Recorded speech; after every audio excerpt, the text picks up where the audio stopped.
xëy na souvent da ngay wax ak peut-être sa tu parles en da ngay wax par rapport ak sa cooba rek bopp par exemple en fait Charles dina jéem a wax joxe ay statistiques joxe ay explications et cetera et cetera ñun ñi fi toog peut-être ay constat la ñu mun a def on est expert on n'est pas expert par rapport ak ndox mi et cetera et cetera mais dafay baax toujours ñun ñu interroger effectivement suñuy comportement au-delà des responsabilités des uns et des autres parce que pourquoi nous on est obligé xam nga par exemple bu ñu lay tabaxal tëli fenn les populations ne sortent jamais pour dire balaa ngeen ñuy tabaxal tëli defal leen ñu canalisation d'abord c'est-à-dire on est très content on demande à chaque fois qu'on nous mette des routes mais on n'est pas dafa am lu muy àndal li muy àndal mooy par exemple boo xoolee souvent bu ñu la nee station d'essence dañ ko war a tabax pourtant dañ laan la warul taxaloo ak ay kër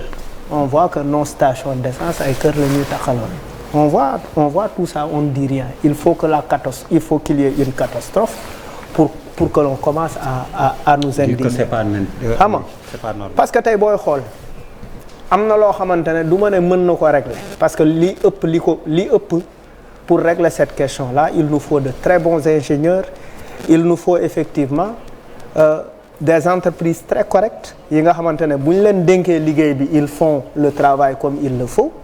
parce que souvent on sait comment ça se passe hein. C'est des histoires de gré à gré c'est des histoires de oui c'est mon ami il a une entreprise je vais lui faire gagner de l'argent et cetera après moyennant tel et tel donc xam nga yooyu yu ñu xam la mais dafa am loo xamante ne mooy ñun suñu responsabilité en tant que population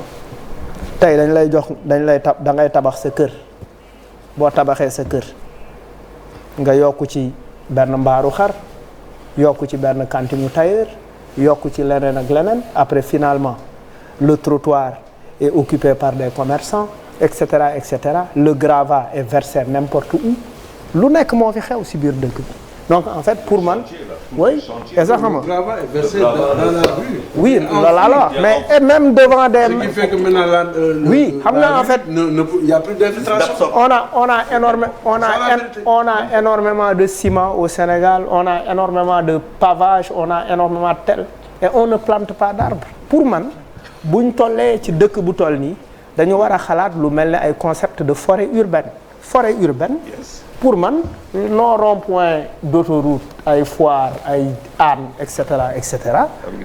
pour man dañ fa war a créer des forêts urbaines city forest y en a dans quelques pays modernes et cetera xam nga créer ay petits parcs ça permet d'absorber ça permet de faire am na loo xamante ne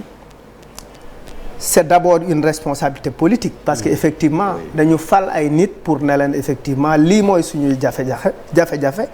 taxawaat leen si mais chaque politique qui vient il diffère le problème il ne prend pas la responsabilité moi je n'ose pas dégager des gens qui ont leur cantine devant des écoles devant des dispensaires devant des hôpitaux etc parce que effectivement ça me fait perdre un électorat c'est-à-dire on est en train d'entretenir un mensonge de manière permanente c'est-à-dire il faut qu'on apprenne que ñu ba pare bu Tabaski jotee ñu jël suñuy bopp xar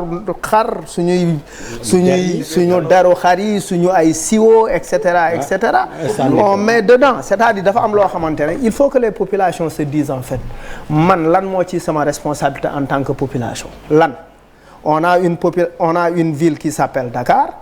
waa Fouta fii la ñuy ñëw waa Ziguinchor fii la ñuy ñëw parce que effectivement toutes les ressources sont concentrées à Dakar pour nga am mooni il faut que nga ñëw Dakar parce que si les ressources étaient très bien réparties li ñuy jaay ci ay plans muy nekk effectivement ay plans yoo xamante ne d'un point de vue théorique bu ñu la ko présenter tu es d'accord parce que effectivement dans l'explication dans la présentation c'est très magnifique mais dans la mise en œuvre c'est pas ça il faut qu'on travaille effectivement à donner à cultiver dans la tête des gens que effectivement Dakar je n'y viens que quand c'est nécessaire oui un Bordelais n'a pas besoin de Paris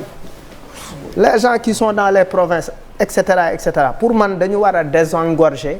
par des politiques en proposant des politiques publiques solides qui permettent effectivement une meilleure répartition des ressources parce que bëri na ci li nga xamante ne Dakar ci li ñu investir biir Dakar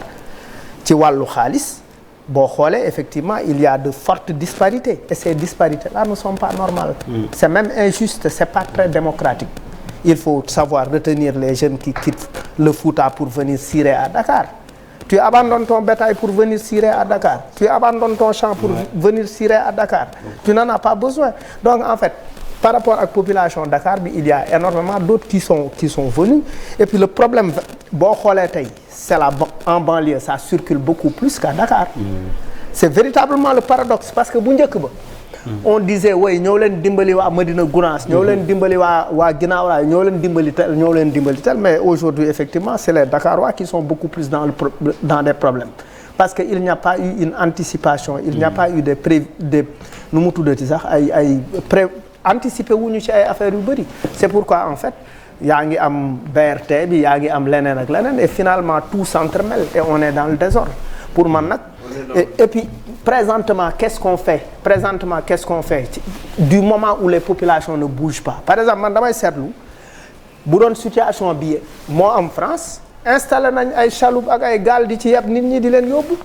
Ne serait-ce que ça, parce qu'en fait, c'est quand même assez important. C'est des commerces qui ferment, c'est etc., etc. C'est des chauffeurs de taxi qui ne peuvent plus travailler, alors qu'effectivement, pour moi, il faut qu'on réfléchisse de manière globale et que les populations, comme nous exigeons, nous